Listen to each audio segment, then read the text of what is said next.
Hello, and welcome to another edition of the Burlington Superintendent Update, where we have Burlington Superintendent Eric Conti, Dr. Eric Conti, come in and talk with us about the latest school news. Welcome to the latest edition, and thank you, Eric, for joining us here today. Thanks, Rich. Appreciate you coming by. I want to start off with something that's, not great news, but maybe something that can be used to, to sort of teach going forward, and that was an incident at Marshall Simonds Middle School where some graffiti was found in a restroom, I believe. Yes. So anytime there's incidents or language like that utilized, whether it's in writing, whether it's in a photograph, whether it's just even interaction between students, it needs to be addressed. Right. And because if allowed to happen or brushed aside, then they're called microaggressions can accumulate. And I just think the middle school, Ms. Purchase, her administrative team, the teachers, did a very good job. First of all, addressing it, involving the school resource officer, and then using it, as you mentioned, as a teachable moment for the community and for the students. For middle school students in particular, or even elementary school, the younger the student, processing situations is as important as even if we had found out who had done it, and sort of the, having consequences are all part of that. Sure. But having consequences without processing makes no sense. And I think we have to, again, involve the community. And I think the middle school's done a great job of that. Again, wish we didn't have to do that, obviously. Clearly. But addressing it openly and transparently, and then making sure that we process with the kids and talk about it so that it doesn't happen again, so that all kids feel like they're supported and are safe and can learn in school is sort of what our goal is all the time. Yeah, it's just sort of fostering that environment of tolerance and acceptance of everybody.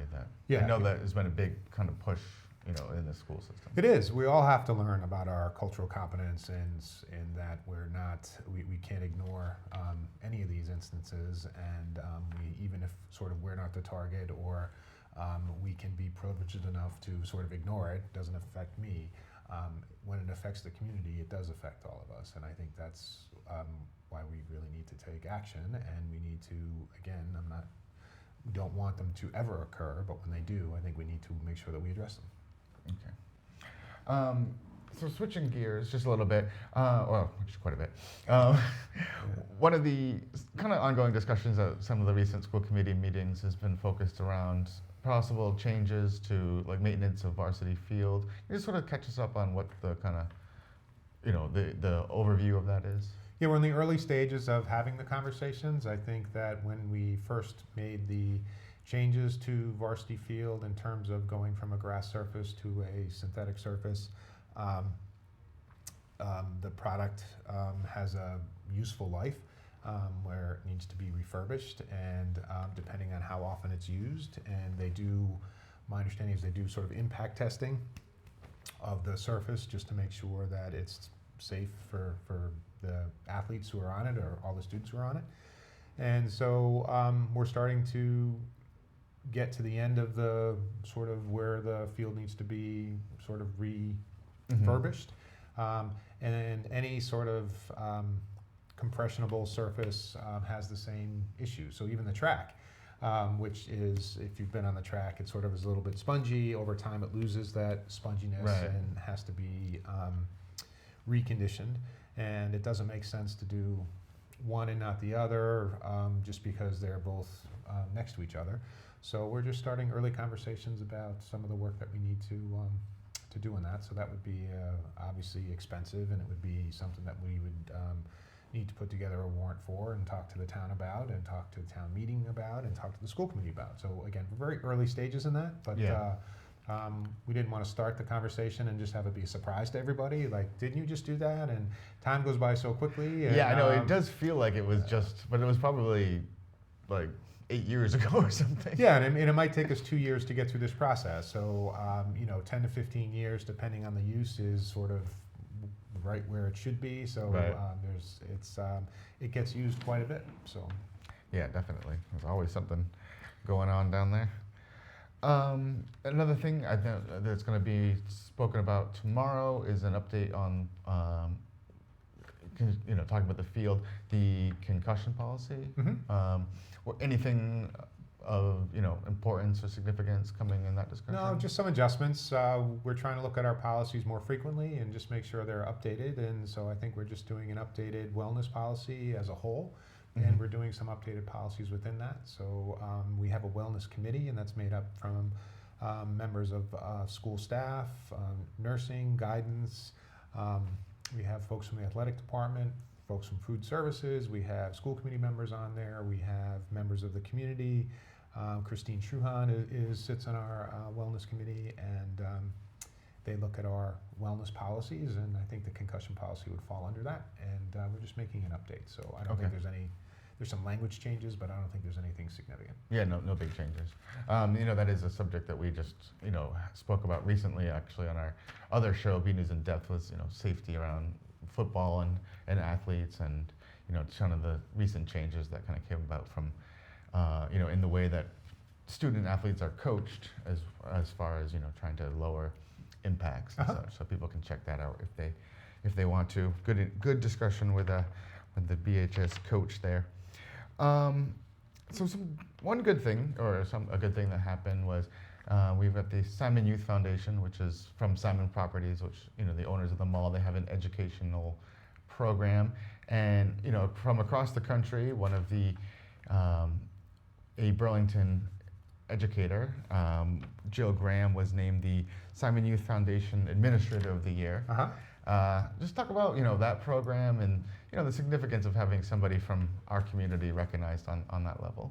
Well, it's an outstanding recognition, and Jill is an outstanding educator. So, and she's an outstanding educator during the day too. She's in our science department here at Burlington High School.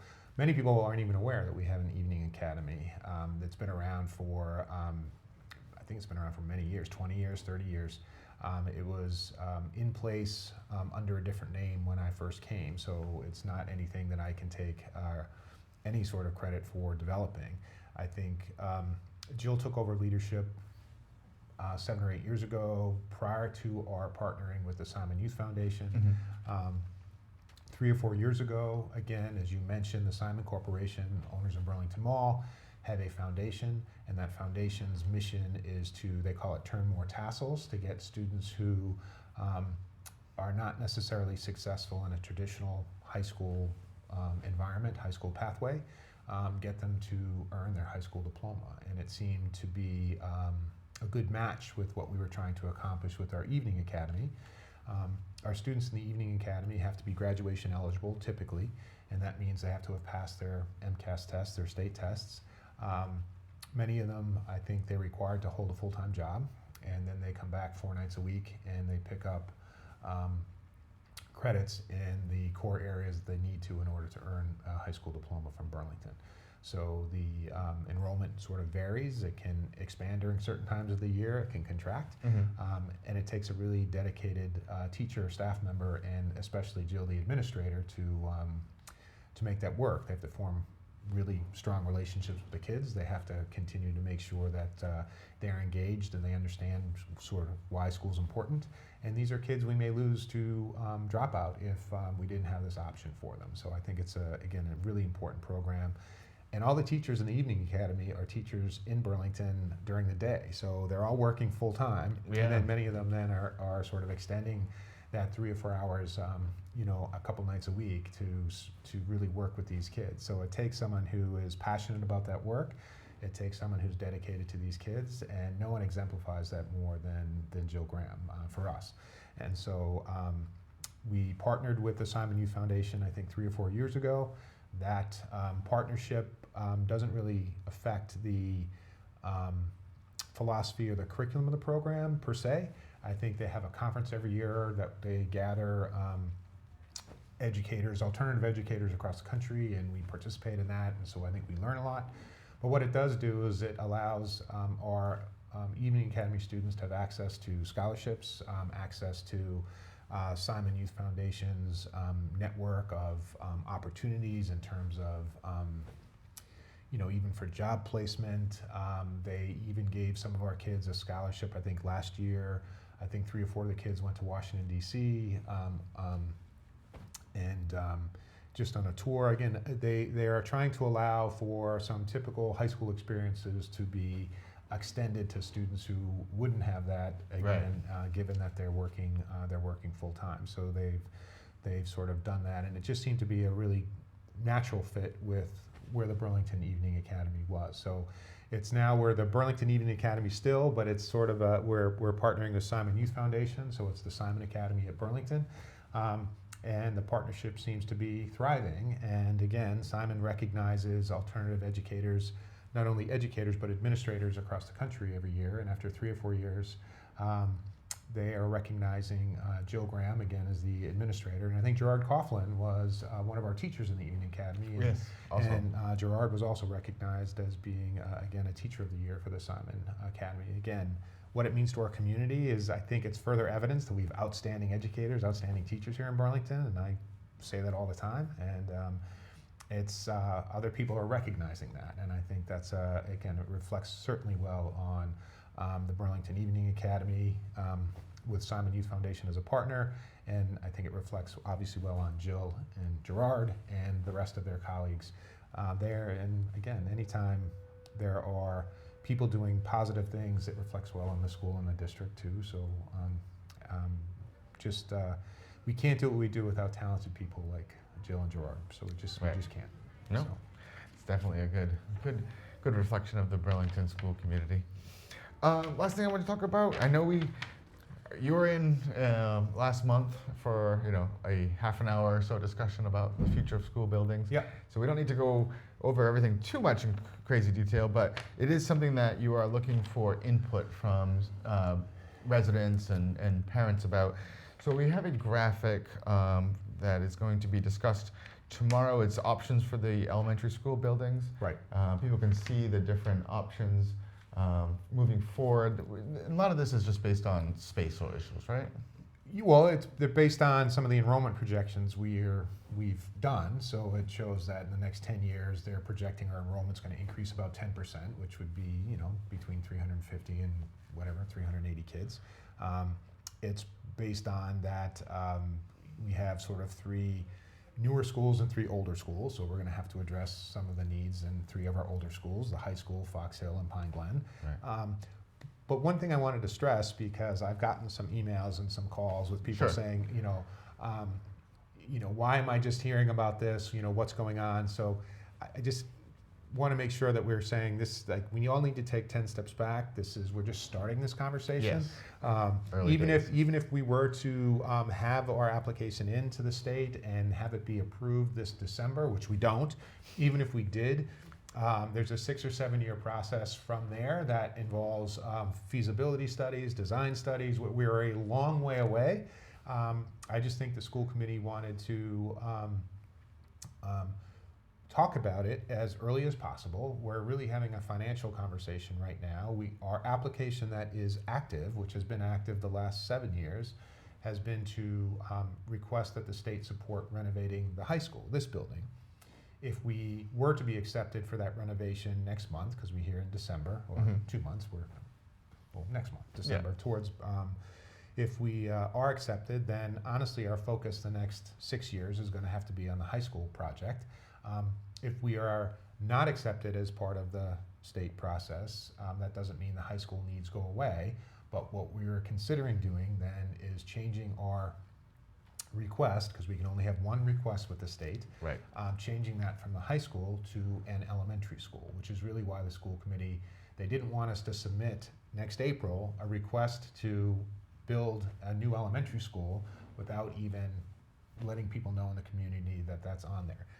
Again, if we were to submit that request then and be supported, then again, a 6 or 7 year process triggers there. That includes feasibility, which is the best site, which school do we do, configurations. Again, we are still at the very early stages. So Right. I think we had some people respond to the survey like, oh my God, I can't believe this decision's being made. I'm just saying, it's not been made.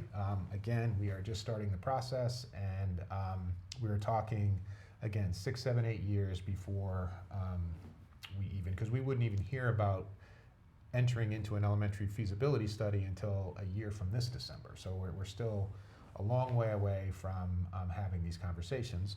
But we have to plan early. These are very expensive, expensive buildings. So Right. a new elementary school could, and run, depending on the size, the square footage, 40, 50, 60 million dollars. That's not something that you can just decide quickly. No. And to that point, you are, I know this is going to be a long-term discussion, but you are having tomorrow or, on Tuesday of this week, some time at the school committee meeting to have, residents come in and start a discussion about this. Exactly. And again, I think we're also going to be educating residents about the process because it's not, people were responding to me like we have shovels in the ground and we're a long way away from that. Right. But we're just trying to say if we're going to change our focus from a high school renovation to an elementary school, and we're going to be submitting that application, we're notifying people. We're going to be asked about configuration from the state, and they're going to want to weigh in on that if we're using some state money. So we're going to have that conversation. So we're making people aware of that. And it also doesn't mean that the high school issues, like with our heating and cooling system, Right. go away. So then we're also going to have to talk about how we support those renovations locally. And this is a 365,000 square foot building. It's cost a lot to heat and cool. So I'm Yes. saying it would be something that is going to require lots of community conversation as we move forward. So this is honestly, we are just kicking this off. We are starting. I would just want to reassure people that we haven't even submitted a proposal yet. But obviously, looking at the age of our buildings, the three older buildings, Pine Glen, Fox Hill, and the high school, are all going to need some significant attention, let's say in the next 10 years. Right. Okay. So yes, if you people want to be involved, show up at the meeting, have your thoughts heard, but don't panic as far as. Don't panic, and there'll be plenty of other opportunities Yes, to exactly. be involved moving forward. There's no decision is being made tomorrow. Like I said, we haven't even heard about our high school statement of interest yet, and we will hear that next month. Right. But again, we've been turned down, or we haven't been supported, I think, the last 7 years. So I think one of the things, we might want to change our focus, change our direction. Right. Okay. Very good. Well, that's all the questions that I had for you. So I appreciate you coming in for this month and sort of letting us know what's been going on. Just want to, again, Yeah. just say quickly, we have the Massachusetts tradition. We have the Thanksgiving football game coming up between Yes. Burlington and Lexington, which is always a big event. A lot of alumni come back. And I just want to publicly thank the Lunch Rotarians because they sponsor the joint lunch. And so the Lexington Rotarians host it 1 year. I think Burlington Rotarians are hosting it this year. Yep. And that's where we bring in the marching band and both the captains of both the teams and the cheerleaders. And we have a great lunch, and the coaches speak, and there's a guest speaker, and it's a way of sort of bringing the communities together before they play football on Thanksgiving. And it's just a great event, and I wanted to thank the Rotarians for supporting that, both the Right. Burlington and Lexington Rotarians. All right. Very All good. right. Yeah. Thank you. Thank you very much. You bet.